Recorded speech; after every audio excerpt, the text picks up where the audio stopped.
হ্যাঁ viewers, bridge দেখে নিশ্চয় চিনতে পারছেন এটা হচ্ছে কলকাতার সেই বিখ্যাত হাওড়া ব্রিজ। আমরা চলেছি হাওড়া স্টেশনে, মূলত হাওড়া থেকে আমরা যাব দার্জিলিং। এবারে আমাদের ট্যুর ঢাকা টু দার্জিলিং ভায়া কলকাতা। আমরা অলরেডি পৌঁছে গেলাম হাওড়া স্টেশনে। এখন 4:48 ভোরবেলা, 5:55 আমাদের বন্দে ভারত ট্রেন। এখান থেকে মূলত শুরু হবে আমাদের জার্নি। এই হাওড়া স্টেশনের বিশালতা আসলে বলে বোঝানো যাবে না কতটা বিশাল। ভোরবেলাতেও দেখুন কি পরিমাণ লোকজন এখানে এসেছে বিভিন্ন ট্রেনে যাওয়ার জন্য। তো আমাদের বন্দে ভারত, এবারই প্রথম আমরা বন্দে ভারতে উঠছি। এটা হচ্ছে ইন্ডিয়ান রেলওয়ের প্রথমের দিকের একটি রেপ্লিকা, যা তাদের প্রথম দিকে ইন্ডিয়ান রেলওয়ের ঐতিহ্য বহন করে চলে। আর আমরা দেখতে পাচ্ছি বাইরের অংশ থেকে হাওড়া স্টেশন, সেই প্রাচীন স্টেশন, বহু দিনের পুরাতন, যে স্টেশনে থেকে সাধারণত বিভিন্ন জায়গার ট্রেনগুলো ছেড়ে যায়। আমাদের চোখের সামনে বন্দে ভারত ট্রেন। ট্রেনের বিশালতা আসলে বলে বোঝানো যাবে না। অনেক কামরা, অনেক কোচ আসলে এই ট্রেনের ভিতরটাও আমরা একবার দেখব, চলুন।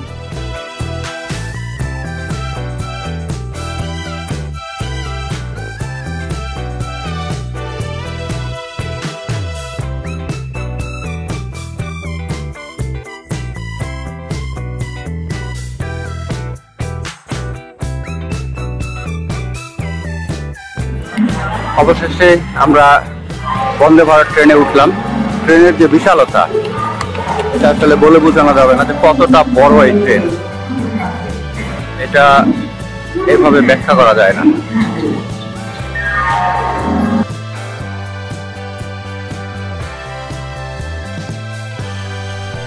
আমরা আমাদের কোচটা খুঁজে পেয়েছি এবং সিটগুলো খুঁজে পেয়েছি, আর যথেষ্ট আরামদায়ক বসার ব্যবস্থা এবং জানালাগুলো যথেষ্ট প্রশস্ত।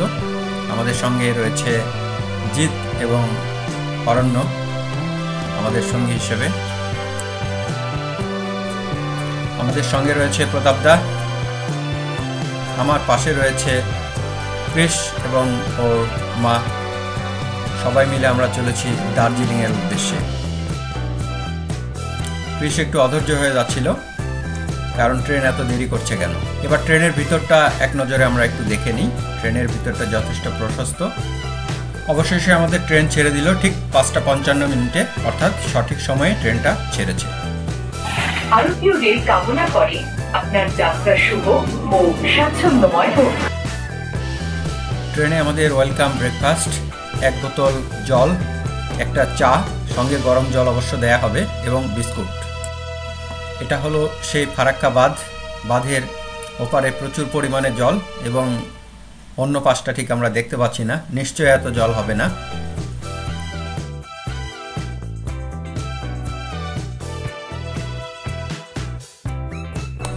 আমরা পৌঁছে গেলাম নিউ জলপাইগুড়িতে। আমাদের 7 ঘন্টা লাগলো। আমরা দুপুর 1টায় এখানে আমরা পৌঁছে গেলাম। এখন স্টেশন থেকে বের হয়ে আমরা যাব হচ্ছে শিলিগুড়ি দার্জিলিং বাস স্ট্যান্ডে। নিউ জলপাইগুড়ি স্টেশনে নেওয়ার পরে সেখান থেকে টোটো বা ছোট ট্যাক্সিতে করে শিলিগুড়ি চলে আসতে হয় দার্জিলিং বাস স্ট্যান্ডে। আর যে গাড়িটা দেখছেন এগুলোকে বলা হয় টাটা সুমো। এগুলো মূলত দার্জিলিং যায়। পার পার্সন 250 টাকা করে ভাড়া, এবং সময় লাগে প্রায় 3 থেকে 4 ঘন্টা। তো আমরা রওনা হয়ে গেলাম দার্জিলিংয়ের উদ্দেশ্যে। দুপুরের খাবারটা আমরা শিলিগুড়িতে সেরে নিলাম। আর আমাদের সঙ্গে রয়েছে বিশাল এক বহর, দেখতেই পাচ্ছেন আপনারা।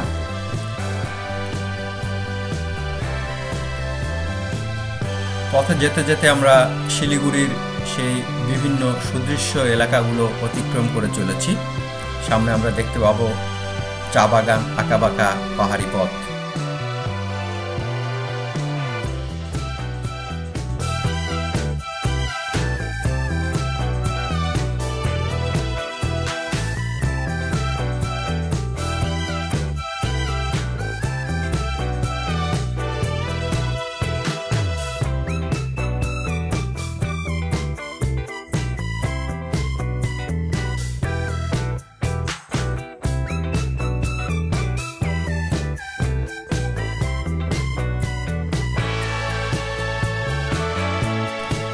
রাস্তার দুপাশে অসংখ্য চা বাগান, মনোমুগ্ধকর। বর্ষার সময় এগুলো মূলত আরও সবুজ রং ধারণ করে। বর্ষার পরে সাধারণত রংটা একটু ফিকে হয়ে আসে, তারপরেও চা বাগানের সৌন্দর্য মুগ্ধ না হয়ে পারা যায় না। গাড়ি ছুটে চলেছে আমাদের দার্জিলিংয়ের উদ্দেশ্যে। রাস্তাগুলো যথেষ্ট প্রশস্ত এবং সুন্দর, যতক্ষণ পর্যন্ত না মোটামুটি পাহাড়ি এলাকায় আমরা উঠেছি। পাহাড়ি এলাকায় গেলে রাস্তাগুলো একটু আঁকাবাঁকা এবং কিছুটা সংকীর্ণ। দূরে যে পাহাড়গুলোকে মনে হচ্ছে অনেক উঁচুতে, একসময় দার্জিলিংয়ে যাওয়ার পরে সেই পাহাড়গুলোই একদম নিচু মনে হবে, যে তার চেয়েও অনেক অনেক উঁচুতে আমাদেরকে উঠতে হবে, তারপরেই কিনা আমরা দার্জিলিং করব।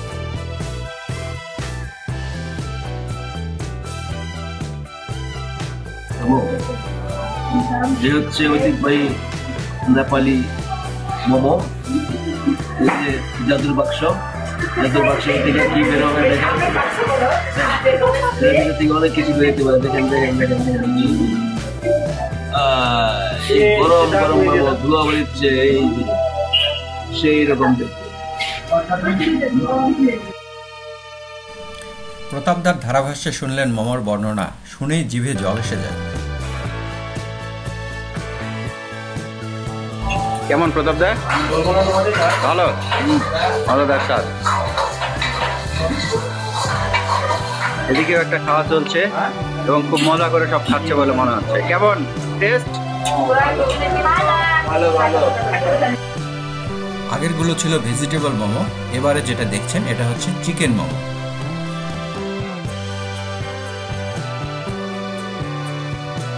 এবারে হচ্ছে নারুটো র্যামেন। এই র্যামেনটাই নারুটো খাইতো, নারুটোর খুব ফেভারিট। নারুটো থেকে এটাই আমি কিন্তু চিনি না।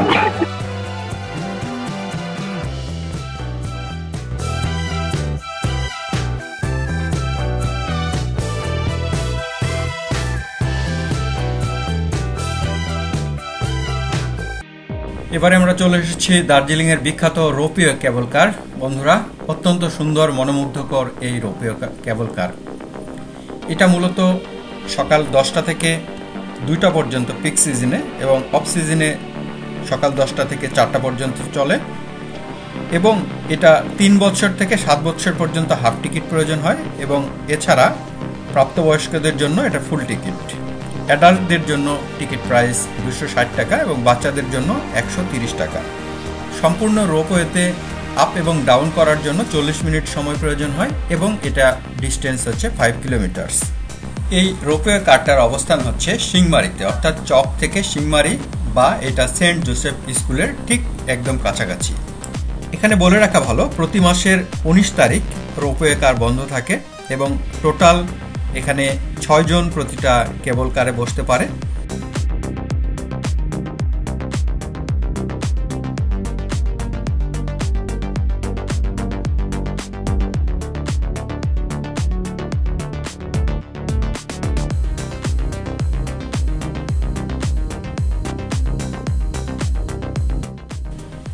রোপওয়েটা যথেষ্ট সুন্দর। নিচে সেই পাহাড়ি চা বাগান, বিস্তীর্ণ পাহাড়ি চা বাগান, মনোমুগ্ধকর, মন কেড়ে নেয় এর নিচের প্রাকৃতিক দৃশ্যগুলো। আপনারা দেখতে পাচ্ছেন, খুবই ভালো লেগেছে আমাদের। আশা করি আপনারাও একবার এই রোপওয়ে কেবল কারে আসবেন এবং ভালো লাগবে আশা করি।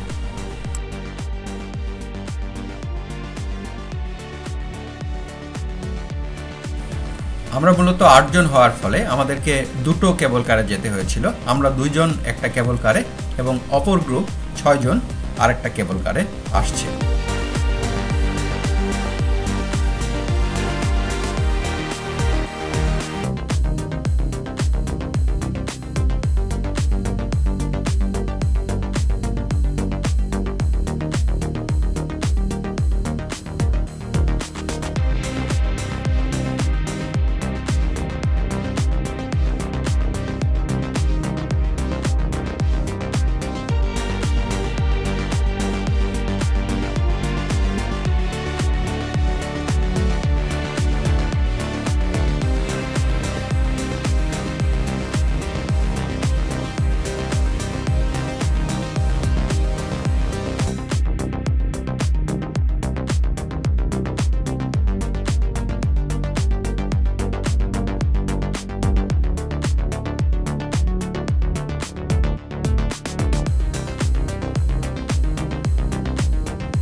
দেখতে দেখতে আমাদের অপর গ্রুপটাও চলে আসলো। যেহেতু আমরা সংখ্যায় বেশি, অতএব আমাদের একটা কেবল কারে সম্ভব হচ্ছিল না, সেজন্য দুটো কেবল কারে আমরা এসেছি। আমরা দুজন আরেকটা গ্রুপের সঙ্গে চলে এসেছি, বাকিরা এইমাত্র ল্যান্ড করলো, আপনারা দেখতে পাচ্ছেন।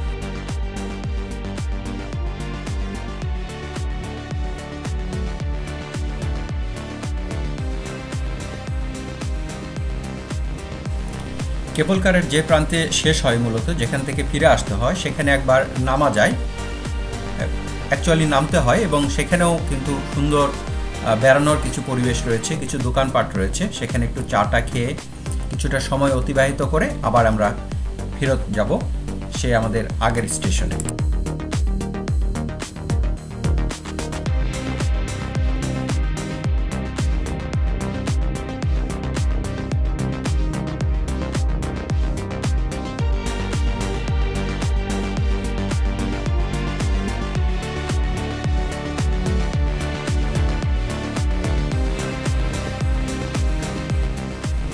এখন আমরা এসেছি মল রোডে। মল রোডের মূলত সেন্টার পয়েন্ট, যেখানে মূলত খুব সুন্দর পরিবেশ এবং যেখান থেকে চারপাশটা খুব সুন্দরভাবে দেখা যায় দিনের বেলাতে, রাতের বেলাতেও আলোকোজ্জ্বল দার্জিলিংটাকে দেখা যায় এবং সবাই এখানে খুব সুন্দর সময় স্পেন্ড করে। আর দেখতে পাচ্ছেন একটা মঞ্চ, এই মঞ্চে সাধারণত বিভিন্ন সাংস্কৃতিক অনুষ্ঠানগুলো হয়ে থাকে।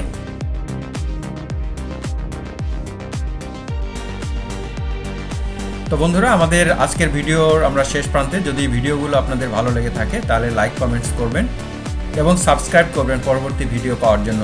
ধন্যবাদ সবাইকে আমাদের সঙ্গে থাকার জন্য।